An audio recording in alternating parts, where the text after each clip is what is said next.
역사를 기록할 때 보면 BC라고 기록을 할 때가 있죠. BC. 예수님 태어나기 전에가 BC입니다. 그리고 예수님이 태어나고 난 후에는 AD라고 표현을 해요.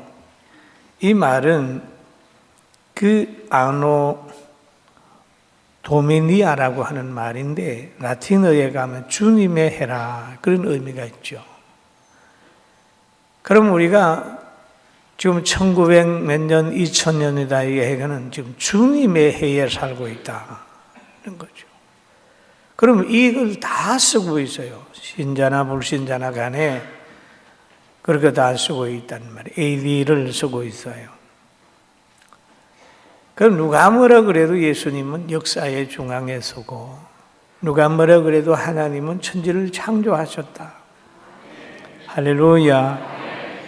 천지를 창조하신 그분이 타락한 사람들을 구원하기 위해서 계획 세우신 게 있는데 그게 바로 독생성자를 이 땅에 보내시는 계획입니다.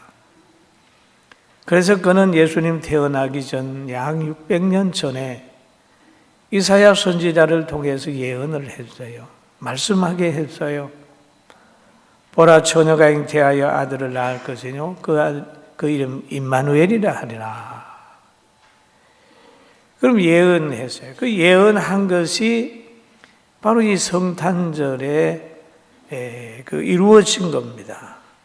그 마태복음에 보면 보라 처녀가 잉태하여 아들을 낳을 것이요 그 이름을 임마누엘이라 하리라 하셨으니 이를 번역하며 하나님이 우리와 함께 계시다 함이라 그랬단 말이에요. 그러면 이 처녀가 잉태하여 아들을 낳는 그것이 그날이 성탄절이에요. 그러면 이 성탄이 있기까지 하나님이 동원한 사람들이 있습니다. 선택한 사람들이 있어요. 그게 바로 마리아요, 그 다음에 요셉입니다. 그리고 성탄을 가져오게 하는 사람, 처녀도 있지만 장소까지도 하나님이 알려주셨어요. 장소를 알려주는데 미가서 5장 2절에 베들레헴 에브라다에 태어난다는 거죠. 너는 유다 족속 중에 작을지라도 이스라엘을 다스리는 자가 내게로 나올 것이라.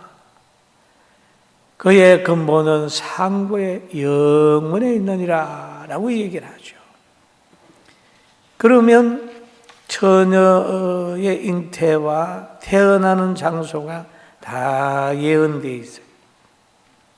그런데 성경을 기록한 사람들이 많이 있습니다. 한 36명쯤 되는데 그런데 몇백 년 심지어 몇천 년이 지났는데 일맥상통하다는 거예요. 충돌되는 부분이 없습니다. 왜 그럴까요? 저자는 한 분이기 때문에 그래요. 할렐루야. 믿습니까? 마찬가지예요. 제가 만약에 어떤 글을 쓰는데 누가 타이핑한다 할지라도 다 내용은 같잖아요. 왜? 내가 얘기한 걸 쓰기 때문에 그렇죠. 여기 하나님께서 성령으로 역사하시기 때문에 구약이나 신약이나 보면은 다 하나님 중심, 그리스도 중심, 성령의 역사하심이 기록되어 있습니다. 그러면서 마태복음 2장 6절에도 보면 그런 말이 있죠. 구약을 인용한 말인데 유대 땅 베들레헴아 너는 유대 고을 중에 가장 작지 아니하도다. 내게서 한 다스리는 자가 나와서 내 백성 이스라엘의 목자가 되리라.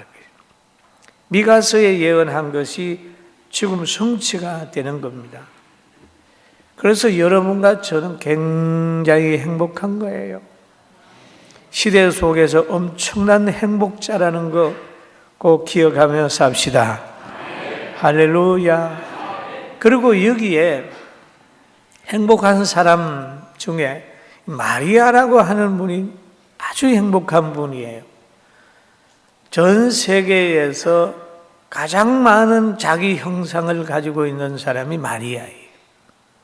뭐 어디 가든지 마리아, 어느 성당 앞에 가면 또 마리아 다 있고, 그 마리아 앞에 많은 사람들이 머리를 조아리며 있어요.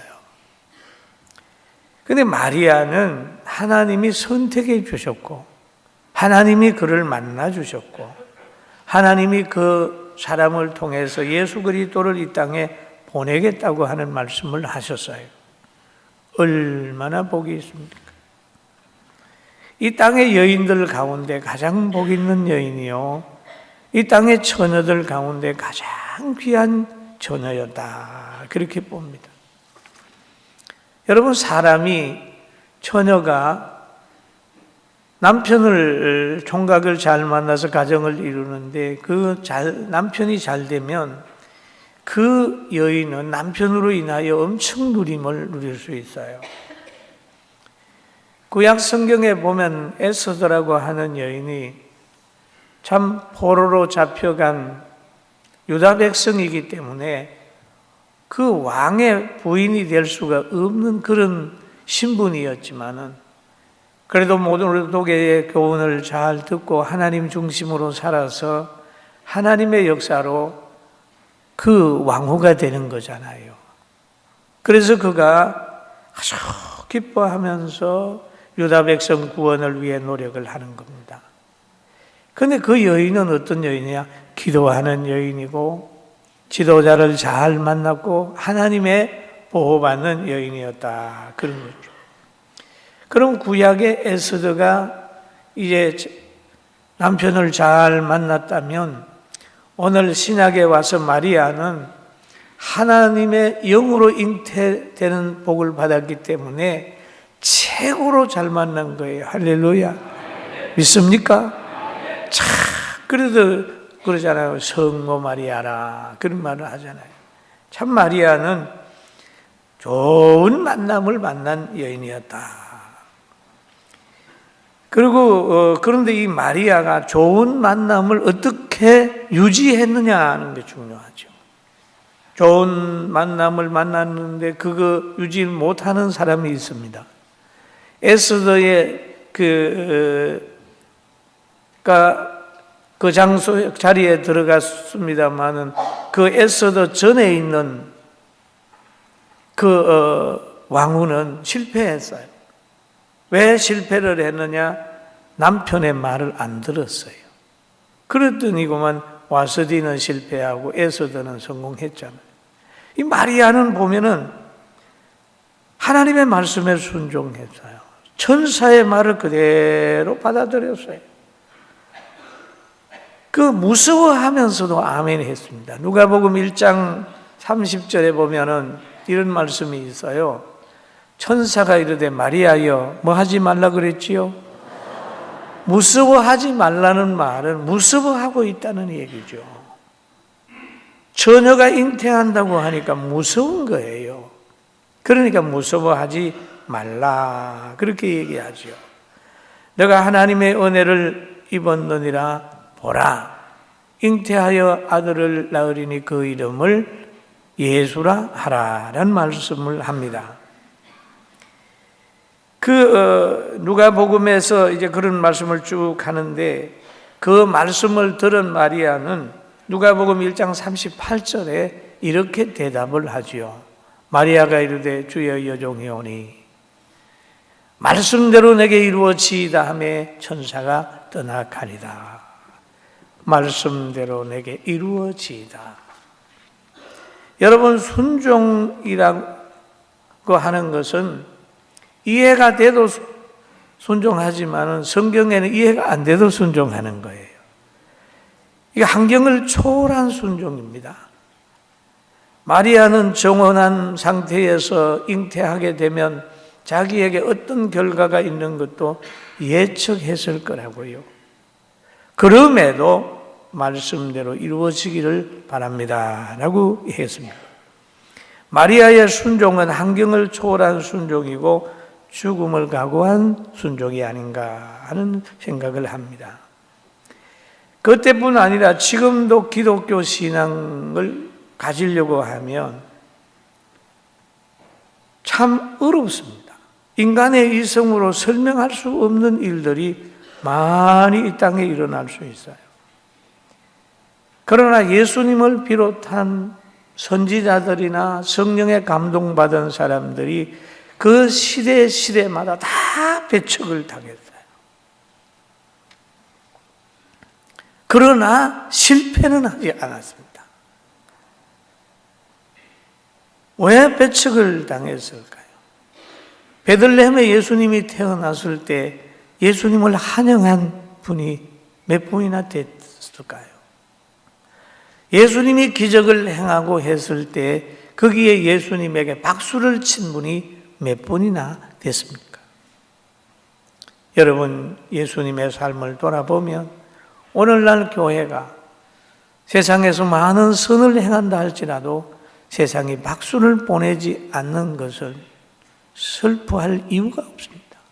주님이 가는 길이 그 길이기 때문에 오늘날 교회도 세상에 박수를 못 받아도 주님 바라보고 가게 되면 승리는 신자들에게 있고 교회에 있고 하나님의 나라에 있습니다. 할렐루야. 아멘.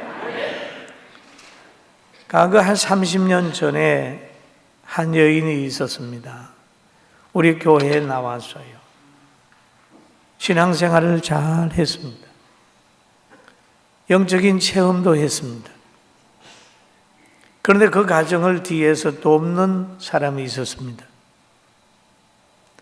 그런데 그 돕는 사람이 무속인이었어요. 그런데 자기 그 조카를 계속해서 경제적으로 지원하고 도우는데 그 부인이 예수를 믿는 거예요. 너무너무 괴롭잖아요. 그러니까 그 돕는 조카 남자 보고 말합니다. 이혼해라. 교회를 안 나가게 하든지 이혼식 해라. 만약에 이혼하지 않으면 내가 너에게 지원하지 않겠다. 만약에 하면 자기가 가지고 있는 집을 한 채 주겠다. 이래가지고 남자가 흔들리기 시작을 했습니다. 그런데 그 여자는 간절히 하나님 앞에 기도를 했습니다. 그런데 결정이 되기 전 날 밤에 하나님께서 그 남자에게 십자가를 밤에 보내주고 꿈을 꾸게 한 후에 다음 주간에 이혼하지 아니하고 교회에 나와서 집사가 되고 신앙생활 잘하는 사람을 봤습니다. 할렐루야. 신비예요. 이건 꿈이 낸 게 아니에요. 사실이. 이름을 말할 수도 있지만 저는 이름을 댈 수 있으면 이 얘기를 안 하는 겁니다. 여러분, 하나님은 지금도 살아 역사하시고 지금도 우리 가운데 함께 계신다는 걸 믿게 되길 바랍니다. 그리고 오늘 이 마리아가 순종을 했어요. 하나님이 선택하고 말씀을 할 때에 온전히 순종하면서 그 기회를 놓치지 않았습니다. 두 번째로 보면은 요셉은 복 있는 사람이었어요. 복 있는 사람을 만나는 사람이 복 있는 사람 아니겠습니까? 요셉은 순결한 여인을 아내로 맞이했습니다. 요셉은 하나님이 인정하는 여인을 아내로 맞이했습니다. 하나님이 사랑하는 여인을 아내로 맞이했습니다. 얼마나 복입니까? 그런데 이 하나님이 사랑받는 부분이 요셉에게는 엄청난 괴로움으로 보여진 겁니다. 어느 날 갑자기 이 여인이 잉태해서 나타나게 된 겁니다. 마태복음 1장 18절에 그런 말씀이 있어요. 그의 어머니 마리아가 요셉과 정혼하고 동거하기 전에 성령으로 잉태된 것이 나타났더니 그것을 본 요셉은 마태복음 1장 19절에 그렇게 얘기를 합니다. 그의 남편 요셉은 의로운 사람이라 그를 드러내지 아니하고 가만히 끊고자 하여. 너무너무 괴로우니까 가만히 끊고자 했습니다. 오늘날도 예수 믿는 아내를 맞이한 남편들도 갈등을 합니다. 야, 이거 내가 교회의 아내를 뺏겼네? 예수님에게 아내를 뺏겼네? 내 말보다도 더 하나님의 말씀을 따르네? 그러면서 섭섭해하는 사람이 있습니다. 그래서 심지어는 교회가 좋아, 내가 좋아. 예수님이 좋아, 내가 좋아. 그러면 여자분들이 무슨 답을 할까요? 당신이 좋아. 그러면 교회 나가지 마. 그러면 골치 아프니까. 여러분 대답을 한번 해봐요. 예수님이 좋으니까 크게 해봐요. 당신이 좋은 거야. 그럼 돼요. 그 고통이에요. 뭘 벌어다 주면 다 교회 갖다 주는 것 같고 살림도 못하는 것 같고 굉장히 고민하는 사람도 있을 수 있어요. 여러분 고민하지 마세요. 믿는 아내라면 복 있는 아내입니다. 할렐루야. 아멘. 굉장히 소중한 사람이에요. 근데 이 요셉은 의로운 사람이라서 가만히 끊고자 했다. 의로운 사람의 특징은 남의 허물을 드러내지 않는다는 얘기예요. 그 의로운 사람의 특징이에요. 남편이 생각하기를 그 아내가 불륜이라고 생각하지만은 자기가 데려올 수 없는 여인이라고 생각하고 가만히 끊고자 하지만은 드러내지 않았다. 우리 구약에 가보면 노아라고 하는 분이 계셔요. 홍수 심판에서 그 가정이 구원됐어요. 정말 복 있는 가정이지요. 그 가정에도 아들이 셋이 있어요. 셈, 야벳, 함이라는 사람이 있어요. 노아가 포도나무를 심어가지고 포도주를 많이 재배를 했어요. 그런데 포도주를 담가가지고 시큰 잡수시고 그만 자기 방 안에서 벌거벗었어요. 그러니까 그 세 아들 중에 함이라고 하는 아들은 아버지의 하체를 보고 덮어주려고 한 게 아니라 밖에 나가서 형제들 셈과 야벳에게 말합니다. 야, 우리 아버지 자 벌거벗고 자 뭐 이렇게 했겠죠. 그러니까 셈과 야벳은 옷을 가지고 뒷걸음질 쳐서 가서 아버지의 하체를 덮어줬어요. 덮어주고 줌으로 인해서 이제 노아가 얼마 있다가 술에서 깨가지고 잠이 깼어요. 기이한 현상이 나타났지요. 자녀들의 옷이 자기 하체에 덮여진 걸 볼 거 아니겠어요? 그걸 보고 난 후에 어찌 된 일인가 알아봤더니 바로 함이 나가서 얘기를 하고 셈과 야벳이 자기의 하체를 덮어준 것을 알게 된 거예요. 그러니까 노아가 축복을 하는 거예요. 한 사람은, 두 사람은 축복을 하되 한 사람에게는 저주를 해서 종으로 저주를 하는 거죠.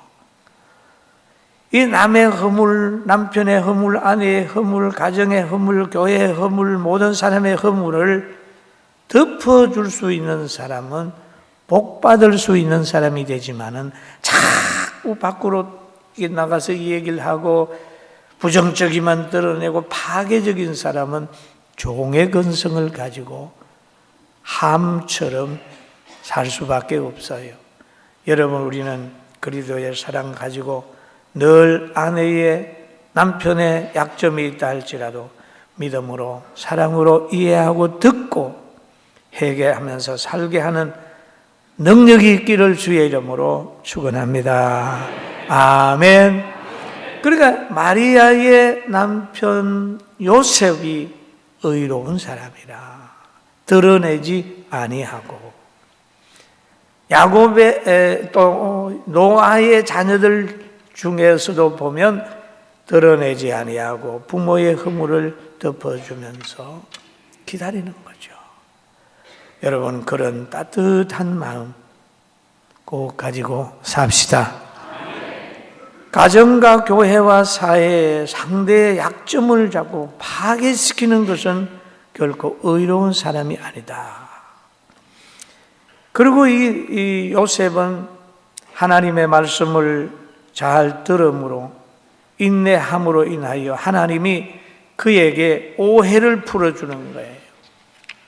사람이 살다가 보면 여러분, 오해하는 게 굉장히 불행하게 되는 거예요. 오해하는 게. 왜 불행하게 되느냐 하면요, 지금 요셉이 오해하고 있어요. 가장 거룩한 마리아를 빨리 데리고 와야 될 만한 그런 소중한 사람을 가만히 끊고자 했다는 거죠. 오해한 거예요. 그럴 때 하나님께서 밤에 요셉에게 나타나서 한 말이 있습니다. 요셉아, 너는 마리아 데려오는 것을 두려워하지 마라. 그에게 잉태된 자는 성령의 역사로 된 것이야. 그 이름은 예수인데 그는 구주로 이 땅에 오시는 거야. 그렇게 알려주니까 요셉이 순종해서 복된 만남을 유지했다는 사실을 기억하게 되기를 주님의 이름으로 축원합니다. 아멘. 복된 만남은 믿는 아내, 순종하는 아내가 소중하다는 걸 알아야 돼. 그 데리고 와서 함께 신앙생활을 하게 되면 너무너무 행복하죠. 그 다음에 이 마리아와 요셉이 만나가지고 살아가는 가정은 굉장히 행복한 가정입니다. 왜냐하면 하나님이 여기에서 개입하고 계셨기 때문이죠. 하나님이 오해를 풀어주는 그런 환경 속에 있기 때문에 그렇습니다. 마태복음 1장 20절에 이렇게 말씀이 있어요. 한번 보면 아들을 낳으리니 뭐라고 그랬죠?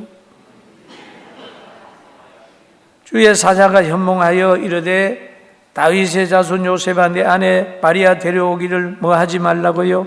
무서워하지 말라. 그에게 잉태된 자는 성령으로 된 것이라 라고 하면서 요셉에게 오해를 풀어주는 거죠. 여러분, 오해라는 게 참 무서운 겁니다.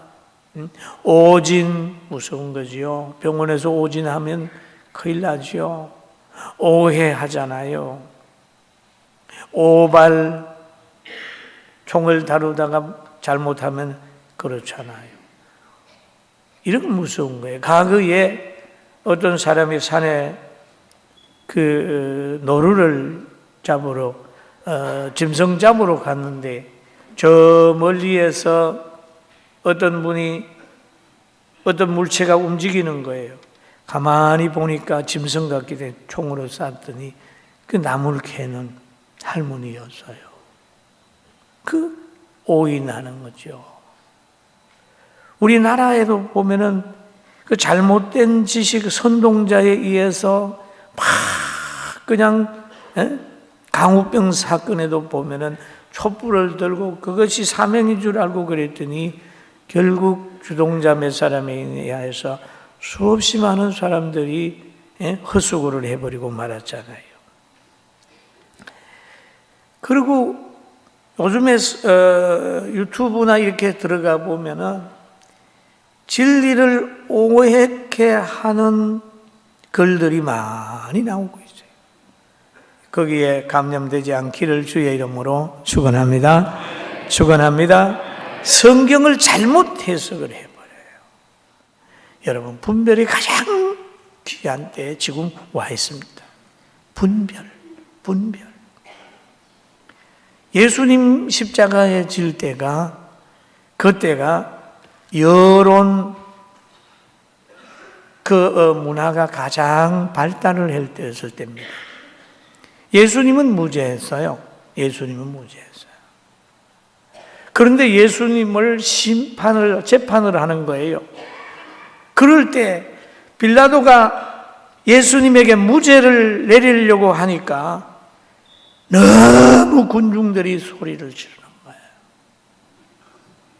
그러니까 결국 나는 이 재판에 책임 안 진다. 너희들이 책임져라 하면서 세숫대에 손을 물로